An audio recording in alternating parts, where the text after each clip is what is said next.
Coucou tout le monde, c'est Adélaïde, bienvenue sur ma chaîne L'amour des mots. Si vous me mettez devant un film d'horreur, vous pouvez être sûr qu'en moins de temps qu'il ne faut pour le dire, je vous aurais déjà faussé compagnie. J'ai beaucoup de mal avec l'ambiance qui se dégage de ces films, ça va passer surtout par la musique en général, les frissons toutes les 2 minutes où on sursaute parce qu'il y a X personnes qui débarquent. C'est vraiment pas mon truc. Je suis pas du tout à l'aise devant ces films, donc à défaut d'être cinéphile et à défaut de pouvoir regarder des films d'horreur à Halloween, moi j'en lis et du coup c'est Halloween toute l'année parce que je lis des thrillers toute l'année.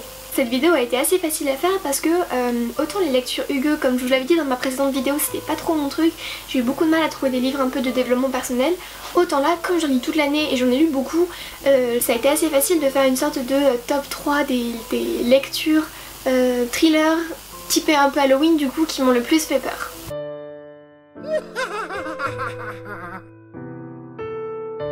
On ne présente plus Donato Carrisi qui en termes de thriller est vraiment excellent.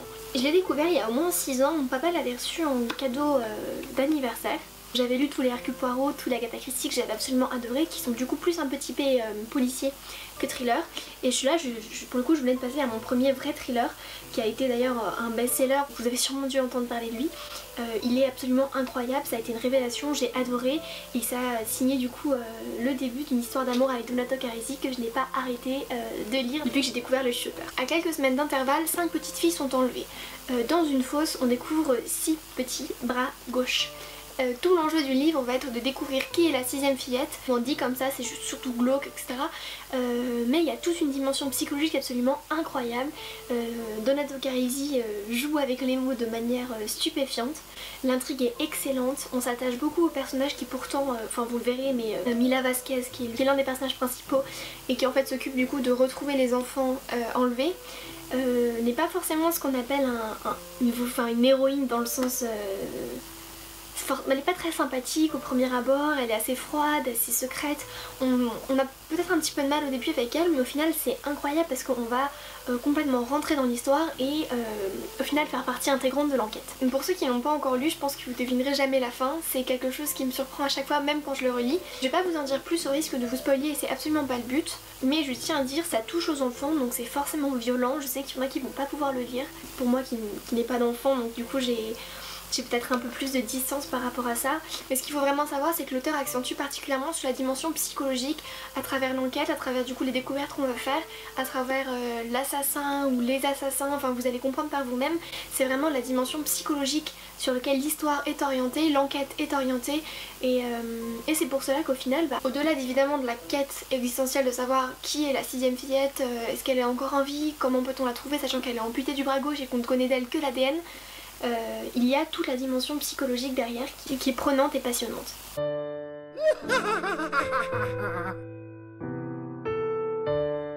J'ai eu la chance d'être tirée au sort dans un concours organisé par Audrey sur Instagram. J'ai gagné la conjuration primitive de Maxime Chatham. Alors du coup j'ai découvert Maxime Chatham à travers ses mots dans ce livre-ci. Je le connaissais pas du tout avant, j'en avais un peu entendu parler, mais bizarrement j'ai parfois un petit peu d'appréhension avec les auteurs français actuels et je suis ravie d'avoir sauté le pas, de l'avoir découvert parce que ça a été une révélation, vraiment. Ce livre détrône les meilleurs. L'intrigue est excellente, elle est très bien menée, les protagonistes sont absolument passionnants, on a envie de les suivre, on a envie de faire l'enquête avec eux. On est vraiment dedans, on ne peut plus lâcher le livre quand on y est. J'aime beaucoup quand il y a un côté psychologique derrière, que c'est pas juste du sang, des meurtres, un assassin à trouver. Quand il y a vraiment quelque chose derrière pour lequel on va réfléchir, ça me plaît beaucoup plus et c'est ce que j'ai trouvé dans cette œuvre. Dans ce livre, on va chercher à démanteler une sorte de bande organisée du crime. Tous les criminels signent leur œuvre, si on peut appeler ça une œuvre, étoile E. Il y en a un qui m'a profondément choquée, on l'appelle le fantôme. C'est un criminel qui va violer et torturer ses victimes. À chaque fois que la victime perd connaissance, il va la réanimer, ce qui fait que donc, tout son corps est couvert de coupures, de coups de poing, donc du coup des hématomes, mais principalement sur toute la poitrine, puisque à chaque fois que la pauvre femme va perdre connaissance et va être à l'article de la mort, il va arrêter de la violer, il va arrêter de la torturer pour la réanimer. Donc il va lui faire une sorte de massage cardiaque et toute sa poitrine va être couverte d'hématomes, ce qui fait que le cadavre sera presque pas reconnaissable tant le corps sera noir de bleu, et ça c'est absolument terrifiant parce que c'est décrit de manière extrêmement réaliste. On a l'impression qu'un film se passe devant nous, sauf que heureusement c'est un livre.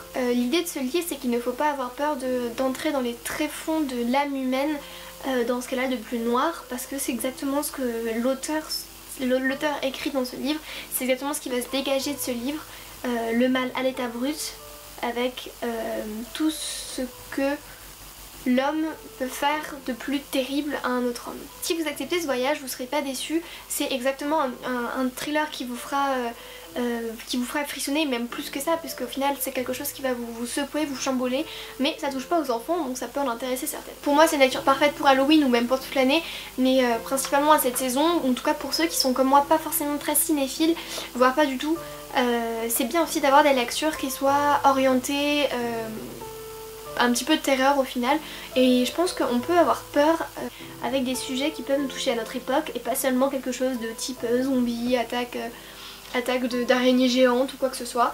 On peut avoir peur avec simplement l'âme humaine, et ça c'est quelque chose que je trouve absolument fascinant.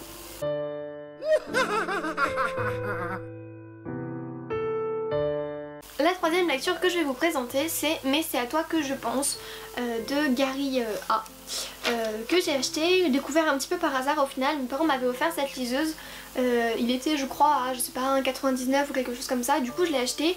Et en fait je suis obligée de vous en parler parce que pour le coup ça répond parfaitement à ce que certains peuvent attendre. Si vous n'avez pas eu peur sur le chuchoteur et la conjuration primitive, je pense que celui-ci va vous bloquer complètement, puisque c'est quelque chose qui m'a absolument scotché. Parfois ça m'arrive d'avoir une sorte de frénésie de lecture, de thriller. Je vais en lire plusieurs à la suite, et il faut que vous sachiez qu'après cette lecture là, j'ai arrêté complètement de lire des thrillers pendant au moins 2 mois, ce qui est pour moi énorme. C'est une lecture un peu différente parce que d'habitude, donc ça touche les enfants, mais d'habitude quand ça touche aux enfants, c'est un scénario parfois, souvent un petit peu revu, c'est toujours sensiblement la même chose, alors que là absolument pas. J'ai fait la connaissance de Marc, un homme aux États-Unis qui tombe en panne avec sa voiture de location, et à ce moment là il se fait enlever par 4 adolescents entre 12 et 20 ans, donc adolescents et jeunes adultes, 3 garçons et une fille, dont le souhait est que Marc réalise une mission pour eux. Cette mission elle est simple, c'est celle de les ramener en vie chez eux dans leur famille après avoir été enlevés, séquestrés, mutilés, violés, enfin tout ce qui peut être imaginable pour vous, et même encore plus, que tout est détaillé. Il va y avoir les tortures, toutes les scènes absolument affreuses qui va se passer entre cet homme et ses enfants va être détaillé. Vous aurez tous les détails, vous allez être choqués, cassés, dégoûtés, enfin moi vraiment vous allez peut-être même en pleurer, c'est terrifiant. Je ne le conseille qu'au cœur bien accroché, vraiment, je ne vais pas être responsable si jamais c'est pas votre truc, donc si vous le sentez que c'est trop pour vous, que ça peut-être dépasse une limite, ne le prenez pas, parce que c'est vraiment quelque chose qui moi personnellement, alors que pourtant j'ai le cœur bien accroché, ça m'a bouleversée.